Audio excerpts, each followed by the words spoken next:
Entrevista. Amanda Klein passa mal com Flávio Bolsonaro. Veja o que aconteceu. Mas gostaria de perguntá-lo sobre as cassações dos mandatos do seu irmão, o deputado Eduardo Bolsonaro, também de Alexandre Ramagem. Desde que tivemos a confirmação dessa decisão por parte da mesa diretora, houve um movimento ali do PL, da liderança do PL, que disse que estudaria algum tipo de recurso. Vocês acham que tem chance de reverter essa decisão? Olha, se o Congresso, se o Poder Legislativo em si se der o respeito em algum momento, voltar a se autovalorizar, não tem nenhuma dúvida, porque esse critério de perda de mandato por faltas ou pelas pautas que ainda virão, que é o caso do Ramagem, tem que ser avaliado caso a caso. Se um parlamentar é sequestrado pelo Hamas e fica 1 ano sequestrado, a Câmara, pelas faltas deles, vão tirar os mandatos. Se um parlamentar sofre um acidente e fica em coma durante 1 ano, a Câmara ou o Senado vai tirar o mandato desse parlamentar. Então você veja que tem exemplos, nesses 2 que eu dei apenas, que tem que ser avaliado caso a caso. São 2 parlamentares que estão fora do Brasil contra a própria vontade. Gostariam de estar aqui, não estão porque o Brasil não vive numa democracia plena. E todos com 2 neurônios sabem disso. Então eles estão lá porque se estivessem aqui estariam sofrendo o mesmo processo, o mesmo justiçamento, sendo julgados pelos seus próprios inimigos. Então, obviamente que estão lá por sobrevivência, estão lá porque querem continuar defendendo a liberdade e a democracia no nosso país de lá. Se até juízes podem votar virtualmente, tem juiz que está na Europa, no meio do recesso do judiciário, apreciando causas, julgando processos pela internet. Por que um parlamentar não pode também, em casos excepcionais, como esses do Eduardo Bolsonaro ou do Ramagem, participar dos debates virtualmente, votar virtualmente? Então, um caminho para mim que seria muito natural seria a mudança no regimento interno para que isso acontecesse sem nenhuma celeuma, porque é evolução, temos tecnologia para isso, é um regimento interno das 2 casas, da Câmara e do Senado, que foi escrito, entrou em vigor muito antes das novas tecnologias. Então, quando se quer e tem boa vontade, é possível fazer. Volto contigo, Amanda. Senador, muitíssimo obrigada pela sua participação aqui no Central de Notícias. Ariane, por favor, transmita a minha pergunta ao senador. Se ele acha que a única chance de Eduardo Bolsonaro voltar ao Brasil é se o irmão Flávio for eleito presidente da República no ano que vem e num eventual mandato na sua candidatura, qual será a relação, que relação que o Flávio vai propor com o Supremo Tribunal Federal? Perfeito. A Amanda pergunta se o senhor acredita que a única chance de seu irmão voltar ao Brasil seria numa eventual vitória sua nas eleições do ano que vem. E também pergunta qual seria, o senhor sendo presidente, qual seria a sua relação com o Supremo Tribunal Federal? O Supremo Tribunal Federal, a grande maioria deles me conhece, sabe do meu perfil, me coloca numa prateleira de que respeita as instituições, que é uma pessoa do diálogo, uma pessoa centrada e equilibrada. Então acho que não teria problema nenhum com relação a essa relação institucional com o Supremo Tribunal Federal. E se o fato de eu ser presidente da República, isso resultaria no retorno, não só do Eduardo, mas de todos os outros exilados políticos que foram perseguidos aqui no Brasil, então já pode considerar que ele é muito bem-vindo de volta, porque não tem perigo de o Brasil continuar nesse caminho da tragédia com o PT. Nós vamos oferecer um caminho da prosperidade, que eu tenho a convicção que é o que a população brasileira vai escolher, porque se ama, porque ama o seu país e ninguém aguenta mais 4 anos de Lula.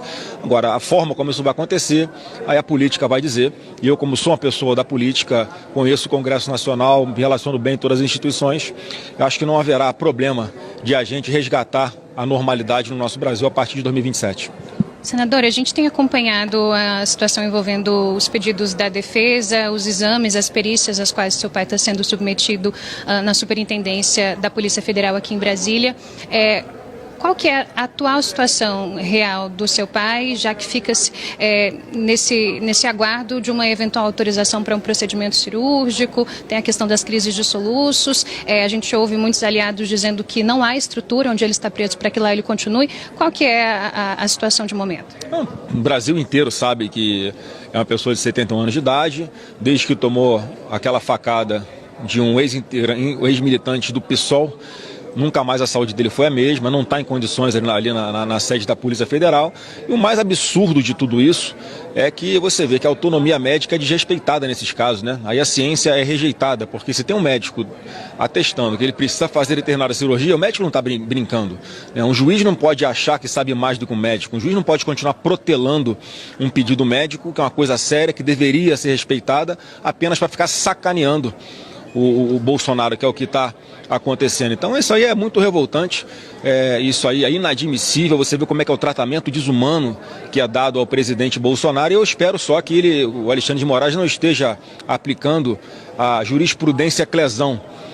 Falo Clesão porque o Clesão faleceu na cadeia por omissão do Alexandre de Moraes, que simplesmente não decidiu sobre 14 pedidos da sua defesa para que o Clesão fizesse tratamento médico fora do local onde ele estava, para que ele fosse para um hospital, e o Alexandre de Moraes simplesmente não decidiu. Então, mais uma vez, ele fica enrolando, ao invés de tomar uma decisão logo e deixar o presidente Bolsonaro fazer o tratamento de saúde dele a pedido médico. Ninguém está brincando, ninguém está querendo esconder nada, ninguém está querendo induzir, né, o Alexandre de Moraes a nada, só quer que respeite a autonomia médica, porque nessa questão de saúde, quem tem a palavra final é o médico, não é o juiz, né? Então, eu espero que mais rapidamente possível essa autorização aconteça. Eu não vejo nenhum sentido em ficar confirmando e reconfirmando um pedido médico para que o presidente Bolsonaro faça uma cirurgia. Isso é uma desumanidade e é completamente desnecessário. Estão brincando com a vida do meu pai lá na sede da Polícia Federal.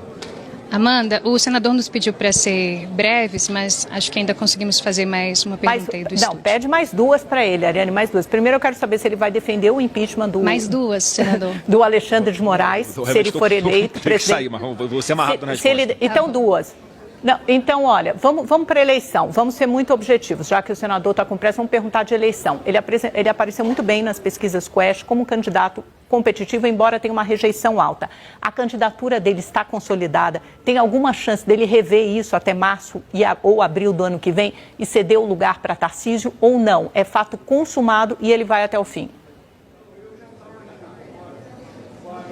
Amanda te pergunta, cita algumas das pesquisas da Quest que mostram aí as projeções para as próximas eleições, se de fato a candidatura do senhor está consumada, vai até o fim, independente do que acontecer. Está consumada, será vitoriosa. Mais uma vez, o Brasil vai escolher o caminho da prosperidade, o Brasil não vai escolher o caminho das trevas com o PT. As pesquisas, até muita gente está sendo pega de surpresa, porque há um crescimento gigantesco de forma bastante rápida, inclusive superior a qualquer outro nome que estava sendo colocado aí na mesa para concorrer com o atual presidente da República. Então, fico muito feliz. Eu acho que com o tempo as pessoas me conhecendo um pouquinho melhor, ouvindo como o Flávio Bolsonaro se coloca em diversos temas, a forma como isso sai da minha boca, enfim, e conhecendo mais um pouquinho de verdade quem é um advogado, empresário, um pai de família, um pai de duas meninas maravilhosas. Essa suposta rejeição, a tendência com o tempo é reduzir bastante, e é assim que eu pretendo conquistar os brasileiros, a confiança dos brasileiros. Te devolvo para a última, Ariane, Amanda. só pergunta para ele, Tarcísio está fora, não será candidato a presidente da República em nenhuma hipótese? Amanda, cortou o meu retorno, se você puder repetir, por favor. Se o Tarcísio está fora definitivamente, se não há mais nenhuma conversa sobre ele ser o candidato à presidência da República a partir de abril, isso está fora. Certo. Amanda pergunta se Tarcísio de Freitas está fora dessa disputa, se não há chances, posta a sua candidatura, de ele ainda figurar nesse cenário eleitoral do ano que vem. Não, para mim, acho que o meu nome colocado, não tenho nenhuma dúvida que não tem nenhum sentido haver uma concorrência entre Flávio Bolsonaro e Tarcísio, já que, na verdade, o presidente Bolsonaro só pode indicar um. Então, o Tarcísio, ele já manifestou apoio a mim em mais de uma oportunidade. Ele já vinha falando da sua intenção e do seu desejo de concorrer à reeleição no estado de São Paulo. E é uma pessoa que tem a nossa total confiança, é uma pessoa que é do nosso time. É um governador super bem avaliado, que faz um trabalho excepcional e que, não tenho dúvida, vai ser fundamental nessa nossa estratégia nacional. Já saí de São Paulo com uma votação bastante expressiva e superior à concorrência, e isso vai ser potencializado com o palanque do Tarcísio de Freitas concorrendo à reeleição como governador de São Paulo. Então, a nossa aliança é para o futuro, para as próximas décadas, e não tem intriga que vá conseguir separar Flávio Bolsonaro e Tarcísio de Freitas.